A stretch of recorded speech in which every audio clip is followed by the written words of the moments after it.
নমস্কার শ্রোতা মণ্ডলী, বড়রা আমার প্রণাম নেবেন আর ছোটরা আমার ভালোবাসা নিও। আজকে খুব সুন্দর একটি ভিডিও নিয়ে আপনাদের সকলের সামনে উপস্থিত হয়েছি। আশা করছি যে এই ভিডিওটি আপনাদের সকলেরই খুব ভালো লাগবে। তো চলুন কথা না বাড়িয়ে ভিডিওটা শুরু করা যাক। নিজেকে আড়ালে রেখে চলা এটিও পূজনীয় মহারাজের জীবনের একটি অসাধারণত্ব। তখন তিনি সাধারণ সম্পাদক। একজন সন্ন্যাসী মহারাজ তাকে নিয়ে চলেছেন মেদিনীপুর।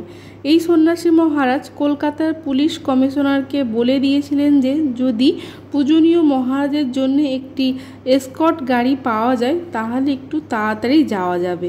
পূজনীয় মহারাজকে কথা জানানো মাত্র তিনি বিরক্ত হয়ে বললেন, খবরদার এইসব করো না। সঙ্গের সন্ন্যাসীটিও সেটি মেনে নিয়ে পুলিশ কমিশনারকে ব্যবস্থা না করার কথা জানিয়ে দিলেন।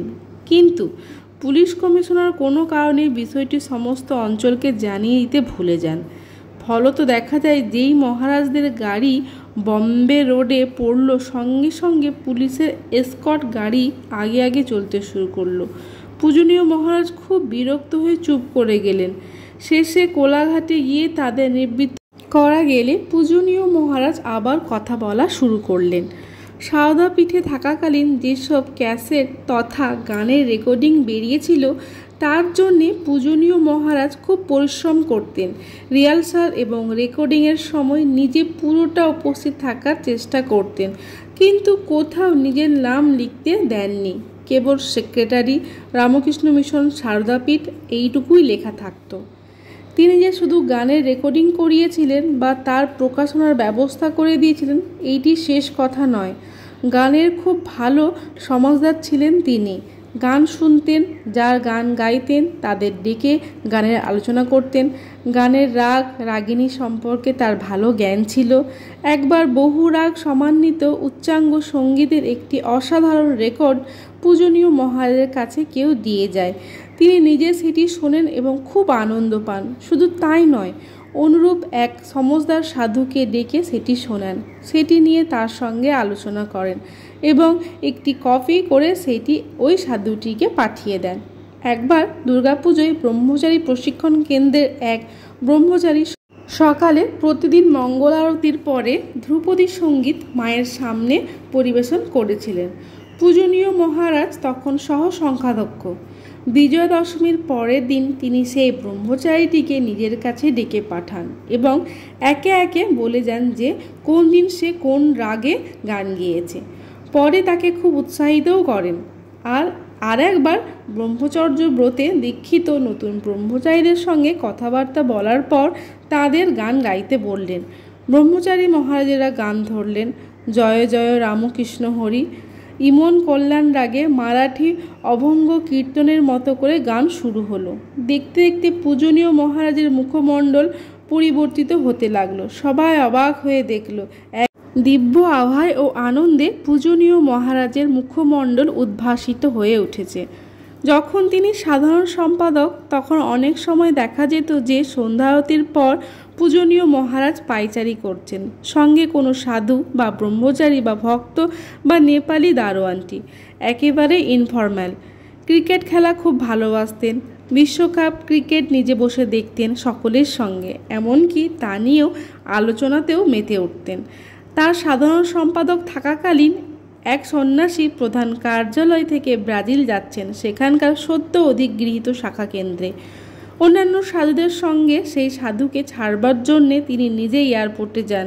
একবার এমনভাবেই সান ফ্রান্সিসকো কেন্দ্রের পূজনীয় প্রবুদ্ধানন্দজিকে রিসিভ করতে নিজেই চলে যান এয়ারপোর্টে।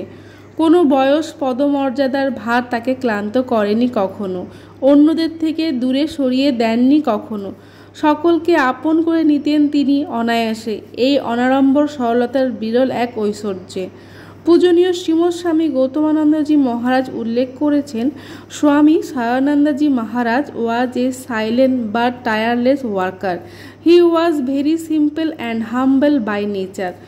Though he was struggled and done great works, he never used to mention those to anyone. পূজনীয় মহারাজের উৎসাহ ও প্রেরণার দুটি অসামান্য প্রতিষ্ঠান গড়ে উঠেছে। 1967 সালে অদ্বৈত আশ্রমের হলে অখিল ভারত বিবেকানন্দ যুব মহামণ্ডলের জন্ম হয়। বিংশ শতাব্দীর ৬-এর দশকের যে আত্মঘাতী ও ধ্বংসাত্মক আন্দোলনমুখীনতা বাংলার যুবকদের দিশাহীনতায় ঠেলে দিয়েছিল। পূজনীয় মহারাজ অদ্বৈত আশ্রমে বসে কয়েকজন যুবকের সঙ্গে আলোচনায় তারই এক প্রতিস্পর্ধী অথচ ইতিবাচক জীবন জাগানিয়া আন্দোলনের প্রেক্ষাপট তৈরি করেছিলেন, কিন্তু একই রকম নীরবে, শিশির সম্পাতের মতোই শান্ততায়। স্বামীজির আদর্শে তৈরি হওয়া এই মহামণ্ডলের সঙ্গে তার যোগাযোগ ছিল অত্যন্ত ঘনিষ্ঠ। পেরিয়ে যাওয়া সময় প্রমাণ করেছে সকলের চোখের আড়ালে অনাড়ম্বরভাবে জেগে ওঠা এই প্রতিষ্ঠান, এই ভাবপ্রবাহ কত বেশি স্থায়ী আর কত বেশি শক্তিপ্রদ। সমকালের ঝঞ্ঝাক্ষুব্ধ বাতায়ন পথে বসে পূজনীয় মহারাজ যেন দূরকালের দিকে তাকিয়ে তৈরি করেছিলেন যুবকদের দিশা দেখানোর একটি পথ। সে পথ আজও অগ্রসরমান। পূজনীয় মহারাজের অনুপ্রেরণাতেই ৮-এর দশকের প্রথম পর্বে পথ চলা শুরু করেন আরেকটি প্রতিষ্ঠান, বিবেকানন্দ স্বাস্থ্য সেবা সংস্থা। পূজনীয় মহারাজের আশীর্বাদ, নির্দেশ ও প্রেরণাকে সম্বল করে এই প্রতিষ্ঠানের কাজ আজও দূরপ্রসারী। অনেক চিকিৎসক, স্বাস্থ্যকর্মী, স্বেচ্ছাসেবক এই প্রতিষ্ঠানে কাজ করে চলেছেন স্বামীজির আদর্শকে পাথেয় করে। আশা করছি যে আমার এই ভিডিওটি আপনাদের সকলেরই খুব ভালো লেগেছে। এরকম নিত্য নতুন ভিডিও পেতে প্লিজ আমার চ্যানেলটিকে লাইক, শেয়ার, সাবস্ক্রাইব করে পাশে থাকবেন। আজ এই পর্যন্ত, দেখা হবে নেক্সট ভিডিওতে। জয় ঠাকুর, জয় মা, জয় স্বামীজি।